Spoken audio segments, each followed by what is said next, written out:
17 जून 2026 बिहार के भोजपुर जिले से एक ऐसी खबर आने वाली थी जिससे पूरे बिहार की राजनीति, न्याय व्यवस्था और कानून पर सवाल खड़े होने वाले थे, क्योंकि वहां पर हो चुकी थी एक 28 साल के युवक की मौत। अब पुलिस का कहना यह था कि एक एनकाउंटर था, लेकिन उसके जो परिवार वाले थे उसका कहना यह था कि ये एनकाउंटर नहीं बल्कि साफ साफ हत्या थी।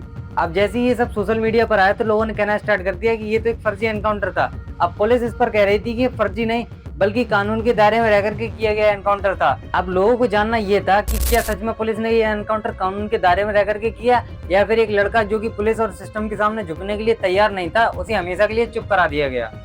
अब वीडियो शुरू करने से पहले मैं एक बात बता दूं कि आगे मैं जो भी कहने वाला हूँ वो एक तरफा नहीं होगा, बल्कि जो भी बात कहूंगा वो प्रूफ्स एंड डॉक्यूमेंट्स के बेसिस पर ही कहूंगा। तो अब सवाल ये बनता है कि ये जो लड़का सोशल मीडिया पर छाया हुआ है, जिसे लोग इतना पॉपुलर कर रहे हैं, जिसकी इतनी हाइप बनी हुई है, वो है कौन? तो इस बंदे का नाम था भरत भूषण तिवारी, जो कि बिहार के भोजपुर जिले से बिलोंग करता था।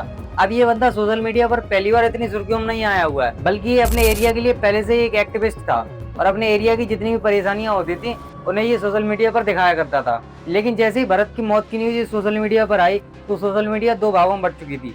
कोई कह रहा था कि ये बंदा अपने एरिया के लिए बहुत अच्छा काम कर रहा था, लेकिन कोई कह रहा था कि इसने कानून का उल्लंघन किया है। अब जब ये बहस लोगों के बीच चल रही थी तो इसकी जो आवाज है इस बिहार की सरकार के कानों में गई, तो वहाँ की सरकार ने इस सब मामले पर न्याय की मांग की। लेकिन इस मामले के बाद बिहार पुलिस बड़े खतरे में आने वाली थी। हालांकि किसी व्यक्ति के बारे में सिर्फ आरोपों से ये अंदाजा नहीं लगाया जा सकता कि वो जो व्यक्ति है वो असल जिंदगी में कैसा आदमी था। अब पुलिस का तो ये कहना है कि उस दिन जब मुठभेड़ हुई तो भरत के पास एक हथियार था जिससे उसने पुलिस के ऊपर हमला भी किया। अब इस सब के बीच जो एनकाउंटर हुआ उसमें भरत की मौत हो गई, लेकिन फैमिली इसका बिल्कुल उल्टा कह रही है कि ये जो भरत का एनकाउंटर हुआ था दरअसल ये बिल्कुल फर्जी एनकाउंटर था और इस सब में पूरा सिस्टम शामिल था। अब लोगों के मन में एक सवाल सबसे ज्यादा आ रहा था कि ये जो घटना थी ये पुलिस की तरफ ज्यादा झुक रही थी या फिर भरत के फेवर में ज्यादा आ रही थी। तो बिहार के भोजपुर जिले में एक गांव था बिलोटी। वैसे तो यहाँ पर सब कुछ ठीक चल रहा था, पर बहुत ही जल्दी ये गांव पूरे देश की सुर्खियों में आने वाला था, क्योंकि वहाँ के 28 साल के लड़के ने बंदूक का सहारा लेते हुए पुलिस के खिलाफ जाने का फैसला किया। अब पुलिस का कहना ये है कि जब भी पुलिस भरत के घर जाया करती थी तो वो अपने हाथ में हमेशा एक गन लिए हुए रहता था, जिसको हम इस फोटो में देख सकते हैं। अब जब ये मामला बहुत बढ़ चुका था तो भरत और पुलिस के बीच में मुठभेड़ हुई, जिसमें पुलिस बता रही है कि भरत ने पहले उनके ऊपर गोलियां चलाई, जिसमें पुलिस वालों ने भी अपने सेल्फ डिफेंस में गोलियां चलाई, जिससे भरत को कुछ गोलियां लगी और उसे सीधा अस्पताल में भर्ती कराया गया, जहां पर उसकी मौत हो गई। लेकिन फैमिली वाले ये कह रहे हैं कि भरत तो सरेंडर करने के लिए तैयार था, फिर उसका एनकाउंटर क्यों किया गया? अब ये तो कहना था पुलिस वालों का, लेकिन यही इस कहानी का टर्निंग पॉइंट बन गया, क्योंकि फैमिली कह रही थी कि भरत ने उस टाइम पर हथियार डाल दिए थे, जो कि हम इस वीडियो में भी देख सकते हैं। समाज और देश के लोगों से मैं कहना चाहता हूं कि अभी इन लोगों के द्वारा बोला गया है कि आपकी सारी मांगे जो समाज और देश के लिए है वो पूरी की जाएगी, और जो भी आपकी मांग है वो आप हमें बताएं, उस चीज को सरकार के ऊपर में जो भी है सीएम उसके पास पहुंचाया जाएगा। तो जब ऐसा बात है कि मांगी पूरी की जाएंगी तो मुझे शस्त्र नीचे डालने में कोई समस्या नहीं है, लेकिन उसके बाद अगर ये सब कोई चालाकी किया तो उसके बाद तो बहुत प्रॉब्लम हो जाएगा। एक बार में कोई चालाकी करेगा? चलिए देखिए, आप बताइए, पहले बताइए पूरी होगी मांग। ये यहाँ के डीएसपी हैं, इन्होंने बोला है, चलिए बताइए क्या मांग है, बताइए पहले बताइए।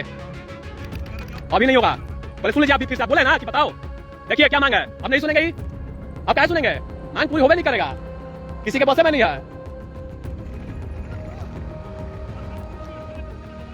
क्या मांग है सुन लीजिए, अभी ना बोले कि बताओ फिर से।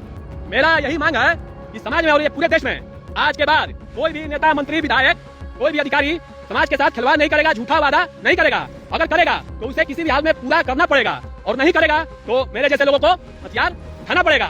और दूसरी बात यह है कि हमारे समाज और देश में जो भी जहाँ भी जो कार्य होना चाहिए, हर गांव, हर मोहल्ले, हर शहर, हर कस्बे के लिए सामाजिक काम, विकास का कार्य, जिससे हमारा देश आगे बढ़े, तो उन सभी कार्य को बिना किसी लापरवाही के साथ, बिना भ्रष्टाचार के साथ और बिना किसी कुछ भी गलत कार्य के साथ अच्छे से किया जाए, पूरी तरह से धरातल पे। तो ये मांग कैसे पूरा होगा बताइए? अच्छा ठीक है, मान लीजिए कि आप लोगों के द्वारा बोला गया कि पूरा, सुनिए अभी नहीं रखा जाएगा, सुनिए अभी बात खत्म नहीं हुआ, ठीक है। अगर इन लोग बोल रहा है कि मांगे पूरी की जाएंगी, आपके बात को लिखित रूप में या मौखिक रूप में ऊपर पहुंचाई जाएगी, तो इसमें क्या समस्या है? तो फिर शस्त्र डालने में मेरा कोई समस्या नहीं। जब मांगे मेरी जो पूरी होगी तो शस्त्र डाल दिया जाएगा, इसमें कोई समस्या नहीं है। और अगर इसके बाद इन लोगों ने कुछ छल किया या झूठ मूठ का कुछ ऐसा भी कुछ भी किया तो समाज और देश के लोग आप समझना इसके बाद कैसे लोगों का क्या इलाज करना है। अगर मैं जिंदा रह गया और ये सब मेरे साथ कुछ ऐसा गलत नहीं किया तो आऊंगा, तो फिर उसके बाद मेरे द्वारा भी छल किया जाएगा, सामने से युद्ध नहीं होगा। उसके बाद अगर छल करेगा तो छल होगा। इसी के साथ मांगे पूरी होने का संभावना अब दिख रहा है, और समाज में और देश में बदलाव आने का भी संभावना दिख रहा है यहीं से। तो चलिए हथियार रख दिया जाता है, लीजिए भरोसा कीजिए, फालतू बोलेगा रे, क्या रख रहे? साला कब फेंक दे। रुकिए वो यार इनको दे दिया गया। लेकिन फिर भी पुलिस ने उसके ऊपर जवाबी कार्रवाई में गोलियां चला दी। अब आप लोगों के मन में एक सवाल आ रहा होगा कि जिस 28 साल के लड़के ने अपनी जान गंवा दी, वो सिर्फ ऐसे ही तो नहीं गंवा दी होगी, उसके पीछे कोई ना कोई रीजन जरूर होगा। तो रीजन एक था जो कि सबसे बड़ा रीजन था, क्योंकि वो अपने एरिया का एक बहुत ही जाना माना व्यक्ति था। तो वो अपने एरिया की जो दिक्कतें परेशानी थी उसे अधिकारियों और सरकार के पास ले जाता था, जिससे कि उसकी सुनवाई नहीं होती थी। क्योंकि अभी जब पिछली बार बिहार में बाढ़ आई थी तो उसका गांव जो है वो उस बाढ़ में सबसे ज्यादा ग्रसित हुआ था, जिसकी वजह से वो अधिकारियों के पास गया हुआ था कि इसका कोई सॉल्यूशन निकालो, क्योंकि अगर आगे ऐसी बाढ़ जैसी कोई स्थिति बन सके तो उसके लिए जो एरिया वाले हैं वो पहले से ही तैयार हो सकें। लेकिन उसकी इन सारी अर्जियों पर अधिकारियों और नेताओं द्वारा पानी फेर दिया गया। इसकी वजह से उसने हथियार का सहारा लिया। अब ये कुछ लोगों को राज नहीं आया और उसकी फैमिली का कहना है कि उन लोगों ने उसकी हत्या करवा दी और उसे एनकाउंटर का रूप दे दिया। अब जब बिहार सरकार इस मामले के लिए न्याय की मांग कर चुकी थी तो कुछ पुलिस वालों के ऊपर FIR भी हुई। अब देखिए, इस सबका जो सॉल्यूशन है वो कोई FIR नहीं है, बल्कि किसी स्टेट की सरकार को इस चीज का ध्यान रखना चाहिए कि उसके स्टेट में एक एरिया है जो कि बाढ़ जैसी समस्या से ग्रसित है, उसका कोई समाधान निकाला जाए। क्योंकि सरकार अगर इस सब चीज पर ध्यान देती तो उस एरिया का एक पर्टिकुलर व्यक्ति जो कि गन उठाने पर मजबूर हो गया था, उसे इस दिक्कत का सामना न करना पड़ता। बल्कि भारत का एनकाउंटर एक ऐसा एनकाउंटर नहीं है जो कि पहली बार देश की सुर्खियों में आया हुआ है, बल्कि इससे पहले भी कई ऐसे एनकाउंटर हुए हैं जो कि इस देश में काफी हंगामा काट चुके हैं। अब उन सब के बारे में कभी और बात करेंगे कि ये जो भारत का केस था इस पर कोर्ट का कोई फैसला नहीं आया है। अब देखते हैं कि कोर्ट किसके फेवर में ये फैसला सुनाती है, भारत के या फिर पुलिस के। अब आज के लिए इतना ही। अगर वीडियो से आपको कुछ जानकारी मिली हो तो वीडियो को लाइक करें और चैनल को सब्सक्राइब करें। और हाँ, आप कमेंट में जरूर बताएं कि इसमें गलती किसकी थी, बिहार पुलिस की या फिर भरत तिवारी की।